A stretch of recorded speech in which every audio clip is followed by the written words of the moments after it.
शनिदेव 13 जुलाई 2025 से मीन राशि में वक्री हो रहे हैं। तो शनिदेव के वक्री होने का प्रभाव मेष लग्न या मेष राशि वालों पर किस प्रकार से पड़ने वाला है। आने वाले 138 दिनों में शनिदेव के प्रभाव के कारण आपके जीवन में कितनी शुभता या अशुभता आपको प्राप्त होगी, आज के इस वीडियो में हम विस्तार से चर्चा करेंगे।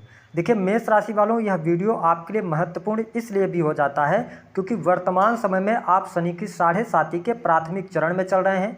तो क्या जो वर्तमान की परिस्थितियां हैं आपकी, उसमें कुछ चेंजेस लेकर शनिदेव आने वाले हैं, आइए जानते हैं। लेकिन उससे पहले यदि आपने चैनल को सब्सक्राइब नहीं किया है तो चैनल को सब्सक्राइब कर लीजिएगा, नोटिफिकेशन बिल को ऑन कर लीजिएगा। देखिए हमारे ज्योतिष शास्त्र में शनि ग्रह या मंगल ग्रह जब भी वक्री होते हैं तो इनका वक्री होना बहुत अच्छा या बहुत शुभकारी नहीं माना जाता है। शनि को शोक, दुख, कष्ट, पीड़ा, साथ ही कंस्ट्रक्शन लाइन, ठेकेदारी के काम, लॉ से संबंधित कार्य, इसके साथ ही जुडिशरी, मेडिकल लाइन और साथ ही इंजीनियरिंग का फील्ड, मशीनरी, इन सभी चीज़ों का इनको कारकत प्राप्त है। इसके साथ ही चमड़ा उद्योग, ऑयल इंडस्ट्री जितनी भी है या कूड़ा करकट की जो चीज़ें होती हैं, इन सभी में शनि का ही प्रभाव होता है। तो जब शनि 12वें भाव में वक्री हो रहे हैं और आप शनि की 7.5 के प्राथमिक चरण में चल रहे हैं तो निश्चित तौर पर यह वक्री काल कुछ क्षेत्रों में आपको अप्रत्याशित सफलता दिलाएगा, वही कुछ क्षेत्रों में विशेष सावधानी आपको रखने की आवश्यकता रहेगी। देखिए मेष राशि वालों, शनि आपके लिए योग कारक प्लैनेट नहीं होते,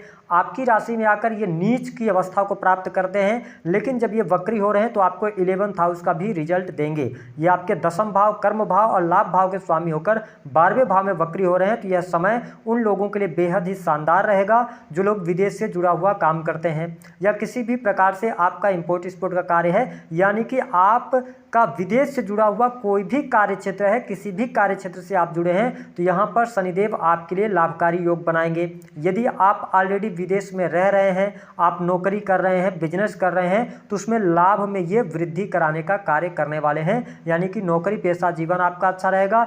बाकी चीज़ें आपके लिए अगर हम देखें तो इंपोर्ट एक्सपोर्ट के कार्यों से लाभ होगा, विदेश जाने का योग बनेगा, तो ये स्थिति आपके लिए लाभकारी रहेगी। लेकिन ठीक इसके साथ साथ यदि देखा जाए तो 12वां भाव जो होता है यह खर्च का भाव होता है। तो 13 जुलाई 2025 से लेकर 28 नवंबर 2025 तक आपके जीवन में खर्च की अधिकता बढ़ी रहेगी।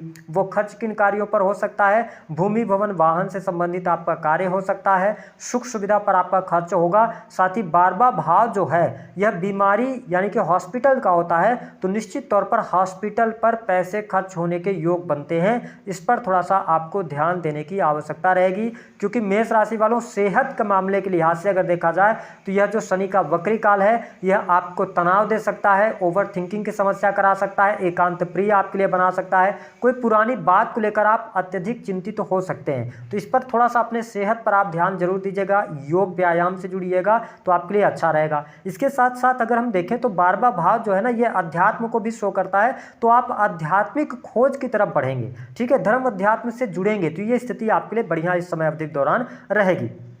अब देखिए शनि की तीसरी दृष्टि का जो प्रभाव है, देखिए शनि की तीसरी दृष्टि वक्र दृष्टि आपके 2nd हाउस पर पड़ रही है। तो मैंने क्या कहा कि धन की स्थिति आपके लिए बढ़िया रहेगी, क्योंकि ये लाभ भाव के स्वामी आपके लिए बनते हैं, तो धन तो आपके पास आएगा, लेकिन जिस वेग से आएगा उसी वेग से धन खर्च भी होगा, ठीक है। परिवार के लोगों पर पैसा खर्च हो सकता है, ठीक है। साथ ही आपको अपने वाणी को नियंत्रित करके रखने की आवश्यकता है, क्योंकि शनि की वक्र दृष्टि, तीसरी वक्र दृष्टि नुकसानदेह होती है। सबसे ज़्यादा जो खराब दृष्टि होती है वो तीसरी होती है, ठीक है। तो यहाँ पे आपको अपने वाणी पर नियंत्रण रखना पड़ेगा, अपने खान पान को नियंत्रित करना पड़ेगा, क्योंकि यह आपके 2nd हाउस मुख का भाव होता है, तो थोड़ा खान पान का आप ध्यान रखेंगे तो अच्छा रहेगा। परिवारजनों के साथ संबंध, यानी कि आपको अपने रिलेशन को मेंटेन करना पड़ेगा, रिलेशन को बेहतर बनाने के लिए आपको कम्युनिकेट करना पड़ेगा। अगर आप कम्युनिकेट करेंगे तो बेहतर है, ईगो को थोड़ा सा साइड करना पड़ेगा, तब जाके चीज़ें आपके लिए बढ़िया रहेंगी।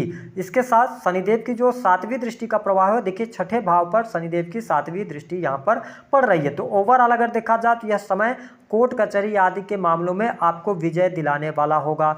यदि कोर्ट कचहरी आदि का कोई मामला लंबे लंबे समय से लंबित था तो उसका फैसला आना है तो वो आपको फेवर कर सकता है। लेकिन नौकरी पेशा जीवन आपका अच्छा रहेगा। नौकरी में यदि आप हैं, अगर आप सरकारी क्षेत्र में जुड़े हुए हैं तो सरकारी क्षेत्र से लाभ मिल रहा है, लेकिन 12th हाउस इलीगल चीज़ों को भी रिप्रेजेंट करता है। तो अगर आपने पूर्व में कोई इलीगल काम किया हुआ है तो आपके ऊपर जांच वगैरह निश्चित तौर पर बैठेगी या उसकी वजह से आपको परेशानी होगी। लेकिन इसके साथ साथ अगर आप प्राइवेट सेक्टर के अंदर नौकरी कर रहे हैं तो स्थितियां बेहतर हैं, नौकरी वगैरह आपके छूटने के योग नहीं बनते हैं, यद्यपि आपकी बहुत ज़्यादा खराब दशाएं न चल रही हो। नौकरी पेशा जीवन आपका अच्छा रहेगा, है ना। और साथ ही अगर आपकी जॉब में कोई प्रॉब्लम चल रही थी तो उस प्रॉब्लम में काफ़ी हद तक शुभता भी आपको देखने को यहाँ पर प्राप्त होने वाली है।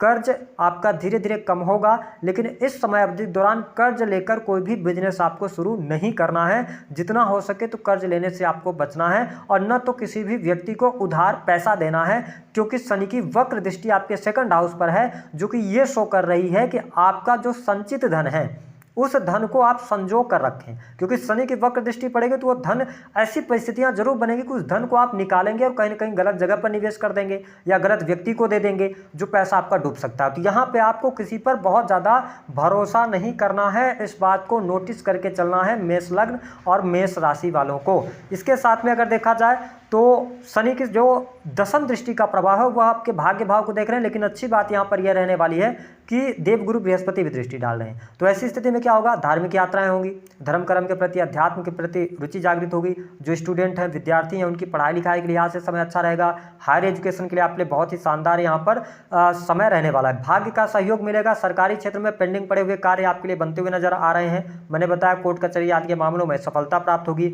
भाग्य का सहयोग मिलेगा। मंदिरों में घूमने के लिए आप जा सकते हैं, तीर्थ यात्रा करते नजर आएंगे, परिवार के साथ में तीर्थ यात्रा करते नजर आएंगे, तो ये स्थिति आपके लिए बढ़िया रहेगी। लेकिन साथ ही शनि की जब वक्र दृष्टि 9th हाउस पर है तो पिता का ध्यान रखना पड़ेगा। पिता के साथ संबंधों पर आपको ध्यान रखकर चलने की आवश्यकता रहने वाली। हालांकि दाम्पत्य जीवन के लिहाज से अगर देखा जाए तो समय आपके लिए बहुत ही अनुकूल रहने वाला है। जीवन साथी का सहयोग और समर्थन आपको प्राप्त होगा। बिजनेस व्यापार अगर आप कर रहे हैं तो बिजनेस व्यापार के लिहाज से ज़्यादा उत्तम समय देखने को मिल सकता है। बिजनेस व्यापार में आपके लिए लाभकारी योग बन रहा है। साथ ही रुका हुआ फंसा हुआ पैसा भी बिजनेस व्यापार के अंतर्गत आपको प्राप्त होता नजर आएगा। यदि आप पार्टनरशिप में कोई कार्य कर रहे हैं तो पार्टनरशिप के लिहाज से भी समय अच्छा रहने वाला है। यहाँ पर कोई भी दिक्कत नहीं होगी। कुछ पुराने अटके हुए काम आपके निश्चित तौर पर बनते हुए नजर आ रहे हैं। जो लोग अविवाहित हैं उनके लिए इस समय अवधि के दौरान विवाह प्रस्ताव मिलने के योग बनते हैं, अथवा शादी विवाह से जुड़ी हुई कोई चीज़ आपकी, यानी कि शादी विवाह से जुड़ा हुआ कोई निर्णय आप ले सकते हैं और बात आगे बढ़ सकती है, शादी तय हो सकती है, ये स्थिति बनती नजर आ रही है। लेकिन प्रेम संबंध के मामलों के लिहाज से अगर देखा जाए तो बहुत अच्छा समय नहीं कहा जा सकता। प्रेम से आप अपने आप को डिटैच फील करेंगे या प्रेम संबंधों में अलगाव जैसी स्थितियां होंगी। अगर पहले से आपको कोई रिलेशनशिप रहा है या एक्स्ट्रा मैरिटल अफेयर वगैरह में भी रहेंगे तो आपका ऐसा विचार बनेगा कि आप उस चीज़ से दूर हो जाएं। ये स्थिति आपके लिए यहाँ पर बेहतर बनी रहने वाली है। हालांकि धन की स्थिति बेहतर है। जो लोग सोशल मीडिया के माध्यम से कार्य करते हैं उनके लिए इस समय अवधि के दौरान लाभकारी योग जरूर बनते नजर आएंगे। उपाय क्या करना है, मेष लग्न या मेष राशि वालों को प्रत्येक शनिवार या मंगलवार को आप हनुमान चालीसा का पाठ करें। शनिवार के दिन आप पीपल के वृक्ष के नीचे सरसों के तेल का दिया जलाएं, शनिदेव जी के दर्शन करें और शनि के मंत्रों का भी आप जप कर सकते हैं। इससे आपको बेनिफिट